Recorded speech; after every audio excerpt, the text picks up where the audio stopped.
Hello बच्चों, welcome to the next lecture. इस lecture में हम स्ट्रेन के बारे में पढ़ेंगे कि स्ट्रेन क्या होती है, स्ट्रेन कितने टाइप्स की होती है और स्ट्रेन की यूनिट्स क्या होती है। तो सबसे पहले हम समझते हैं कि स्ट्रेन, जिसको हम इंजीनियरिंग स्ट्रेन भी बुलाते हैं, ये कितने टाइप की होती है। तो ये मेनली आपकी दो टाइप की होती है। एक नॉर्मल स्ट्रेन होती है, नॉर्मल स्ट्रेन। एक आपका शियर स्ट्रेन।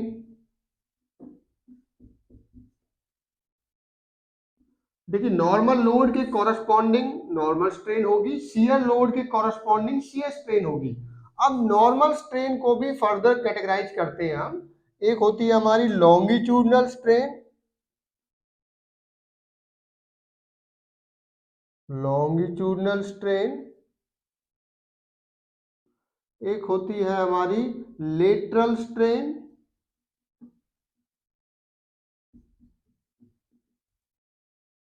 और एक होती है वॉल्यूमेट्रिक स्ट्रेन, वॉल्यूमेट्रिक स्ट्रेन। ठीक है, तो वन बाय वन देखेंगे सभी को। तो सबसे पहले आप ये समझिए कि जो स्ट्रेन है वो एक डायमेंशनलेस क्वांटिटी होती है। कैसी होती है? Dimensionless quantity.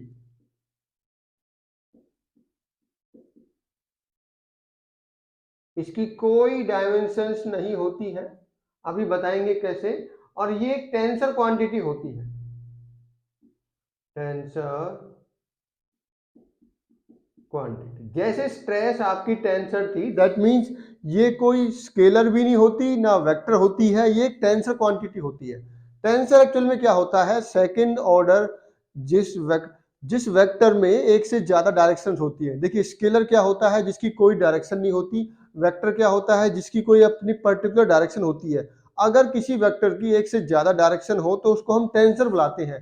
तो ये स्ट्रेस और स्ट्रेन दोनों ही टेंसर होते हैं। ऐसे वेक्टर होते हैं जिनकी एक से ज्यादा डायरेक्शंस होती है, वो हम आगे समझेंगे अभी। तो अभी हम वन बाय वन देखते हैं। पहले हम देखेंगे कि नॉर्मल स्ट्रेन क्या होती है, फिर नॉर्मल स्ट्रेन के टाइप्स हम देखेंगे, और फिर हम देखेंगे कि शियर स्ट्रेन क्या होती है। ठीक है, देखिए।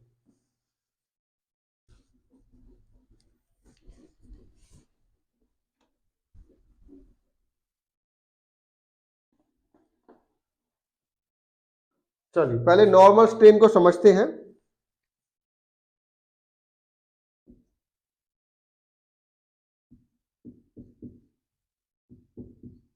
नॉर्मल स्ट्रेन का फॉर्मूला क्या होता है? Change in dimensions, change in dimensions divided by original dimensions, original dimensions. अगर हम लेंथ की बात करते हैं तो change in length divided by original length हो जाएगी। ठीक है, अगर हम डायमीटर में चेंज चेक कर रहे हैं तो change in diameter divided by original diameter, उसको हम डायमीटरल स्ट्रेन बुला देंगे। उसी टाइप से अगर विड्थ में चेक कर रहे हैं तो change in width divided by original width हो जाएगी आपकी। ठीक है, उसी टाइप से अगर हम वॉल्यूम की बात करते हैं तो change in volume divided by original volume हो जाएगा। तो दैट मींस जिस डायरेक्शन में हम चेक करते हैं, हम उसमें देखते हैं कि कितना चेंज आया है और पहले कितना था, लोड लगने के कारण कितना चेंज आया है। ठीक है, तो वन बाय वन देखते हैं सभी को। देखिए, जब भी हम लोड लगाते हैं तो कुछ डिफॉर्मेशन होती है। तो सबसे पहले हम एक एग्जांपल लेते हैं। मान लीजिए आपके पास कोई ऑब्जेक्ट है, कोई सिलिंड्रिकल ऑब्जेक्ट है, और वो उसका एक एंड आपने फिक्स किया हुआ है और दूसरे एंड पे आपने टेंसाइल लोड लगाया हुआ है। ठीक है, अब ओरिजिनल डायमेंशंस, लोड लगने से पहले इसकी लेंथ L थी, डायमीटर इसका D था, कैपिटल D। अब लोड लगने के कारण इसमें डिफॉर्मेशन आएगी। क्या होगा? एलोंगेशन होगी, इसकी लेंथ बढ़ेगी, डायमीटर कम होगा। देखिए, टेंसाइल लोड के कारण डायमीटर बढ़ता है, डायमीटर कम होता है, लेंथ बढ़ती है आपकी। तो मान लेते हैं अब जो चेंज आया है लेंथ में वो कितना हो गया? Del L. और डायमीटर कितना हो गया आपका? Small D. तो अब इसमें देखिए, इस लोड के कारण एक स्ट्रेन तो एक डिफॉर्मेशन तो हो रही है इसी डायरेक्शन में और दूसरी डिफॉर्मेशन हो गई है इसके परपेंडिकुलर डायरेक्शन में। तो अगर मैं स्ट्रेन निकालूंगा इसके फोर्स वाली डायरेक्शन में तो उसको हम बुलाएंगे लॉन्गिट्यूडनल स्ट्रेन। जब मैं स्ट्रेन को निकालूंगा इसके परपेंडिकुलर डायरेक्शन में तो उसको हम बुलाएंगे लेटरल स्ट्रेन। तो पहले लॉन्गिट्यूडनल स्ट्रेन देखते हैं।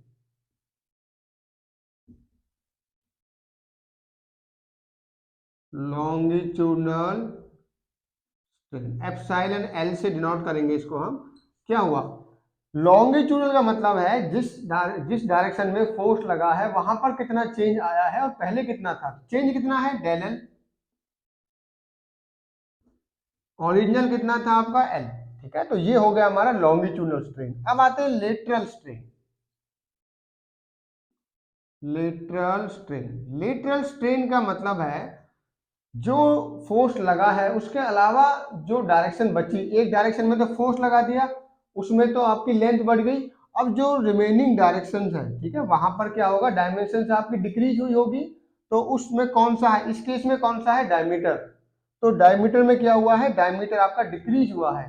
तो चेंज, तो इसको हम डायमेट्रल स्ट्रेन भी बुला सकते हैं। तो ये हो गया change in diameter divided by original diameter.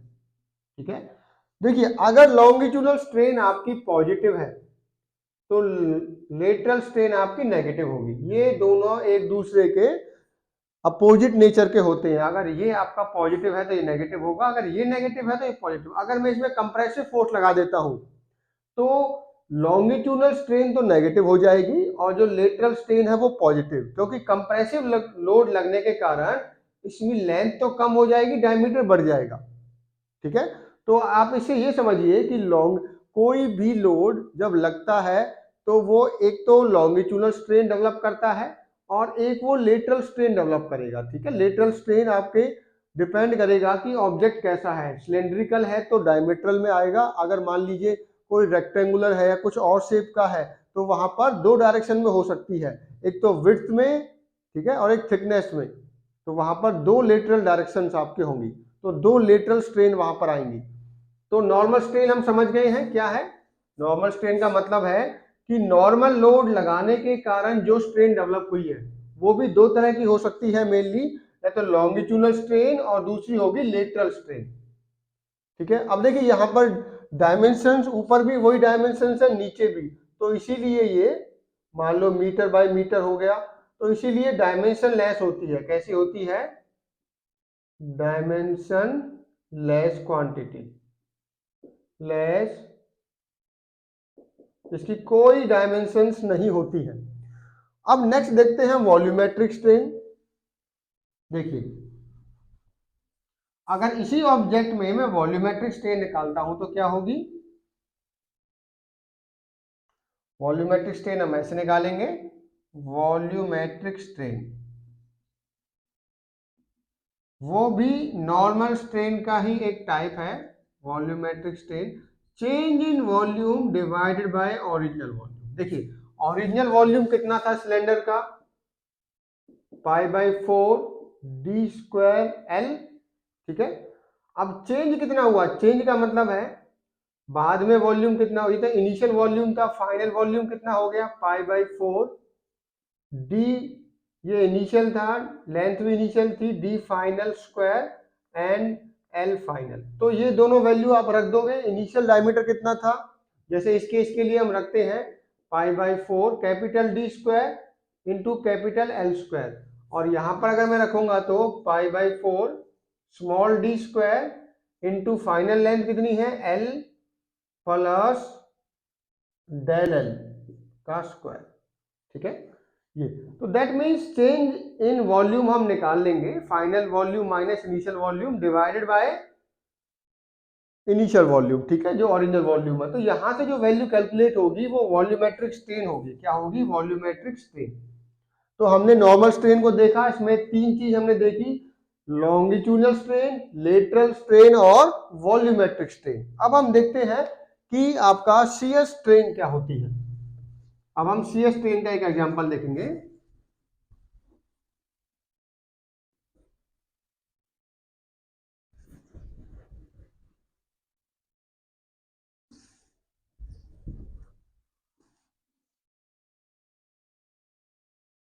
देखिए पहले शियर लोड लगाते हैं तब इसका फॉर्मूला हम देखेंगे। मान लीजिए कोई ऑब्जेक्ट है आपका, इस ऑब्जेक्ट का जो ये वाली आपने फेस आपने फिक्स कर दिया और यहाँ पर आपने एक शियर लोड लगाया। शियर लोड बोलिए या इसको टेंजेंशियल लोड बोलिए आप, ठीक है। मान लीजिए ये डायमेंशंस आपकी L थी। लोड लगने से पहले ये ऑब्जेक्ट क्या था, 90 डिग्री एंगल था इसका। जैसे ही लोड आपने लगाया, टेंजेंशियल लोड आपने लगाया, तो ये ऑब्जेक्ट क्या हो गया, डिस्टॉर्ट हो गया। ये एंगल, इसको हम बुलाते हैं शियर एंगल। क्या नाम होता है इसका, शियर एंगल। तो शियर स्ट्रेन क्या होती है, shear strain equal to shear angle equal to क्या होता है, ये डिफॉर्मेशन कितनी हुई है, मान लीजिए डेल है, ये होता है डिफॉर्मेशन डिवाइडेड बाय, जिस डिफॉर्मेशन जो हुई है आपकी उस लेयर का फिक्स लेयर के साथ कितनी डिस्टेंस है, ठीक है। या इसको आप डायरेक्टली क्या बुला सकते हो, फाई भी बुला सकते हो। तो अगर मैं फाई को निकालूं, मान लीजिए ये ए बी सी, अगर मैं tan फाई निकालता हूं, tan फाई क्या हो जाएगा, ये कितना है आपका डेल, तो डेल डिवाइडेड बाय एल हो गया, ठीक है। परपेंडिकुलर, देखो ये क्या है, परपेंडिकुलर है। आपको पता होना चाहिए राइट एंगल ट्रायंगल मान लो इस टाइप से होता है। अगर ये आपका एंगल है, परपेंडिकुलर के सामने क्या होती है, हाइपोटेनियस, और एंगल के सामने क्या होता है, परपेंडिकुलर। तो यहाँ पर एंगल के सामने क्या है हमारा, परपेंडिकुलर, ठीक है। और ये वाला आपका ये क्या है, ये 90 डिग्री है, 90 के सामने क्या है आपका, हाइपोटेनियस। तो ये क्या बचा, बेस। तो यही होता है हमारा tan, परपेंडिकुलर बाय बेस होता है, ठीक है। तो ये क्या आ गया, डेल। अब ये एंगल काफी स्मॉल है, तो tan फाई को मैं क्या एज्यूम कर सकता हूं, tan phi can be assume equal to phi. इसका मतलब फाई क्या हो गया, डेल बाई एल। तो इसको आप कैसे भी डिफाइन कर सकते हो, या तो आप डिफाइन ऐसे कर लीजिए, एक लेयर में के अंदर जिस डायरेक्शन में आपने फोर्स लगाया है उस डायरेक्शन में लेयर की कितनी डिफॉर्मेशन हुई, डिवाइडेड बाय उस लेयर की लेंथ कितनी है, उस लेयर की डिस्टेंस कितनी है फिक्स लेयर के साथ।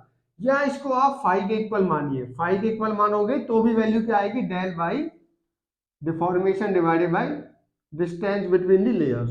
तो यहां पर एक चीज आपको समझनी है कि शियर स्ट्रेन के, शियर लोड के कारण कभी भी वॉल्यूमेट्रिक स्ट्रेन डेवलप नहीं होती है। जब भी शियर फोर्स लगता है तो ऑब्जेक्ट डिस्टॉर्ट होता है, उसकी शेप चेंज होती है बट उसका साइज चेंज नहीं होता है, ठीक है। ऑब्जेक्ट का वॉल्यूम चेंज नहीं होता है, इसलिए वॉल्यूमेट्रिक स्ट्रेन डेवलप नहीं होती। अगर क्वेश्चन आता है शियर लोड लगा हुआ है, वॉल्यूमेट्रिक स्ट्रेन क्या होगी, तो आपको बोलनी है कोई वॉल्यूमेट्रिक स्ट्रेन डेवलप नहीं होती शियर लोड के कारण। नॉर्मल लोड के कारण shear strain develop, sorry, normal load के कारण वॉल्यूमेट्रिक स्ट्रेन डेवलप होती है, बट शियर लोड से कोई वॉल्यूमेट्रिक स्ट्रेन डेवलप नहीं होती है, ठीक है। तो आपने सीख लिया कैसे निकालते हैं, जिस डायरेक्शन में फोर्स लगाया है वहां पर कितनी डिफॉर्मेशन है, डिवाइडेड बाय उस लेयर की डिस्टेंस कितनी है फिक्स लेयर के साथ, ठीक है। उसको हम बुलाते हैं शियर स्ट्रेन। क्या होती है, शियर स्ट्रेन। Thank you.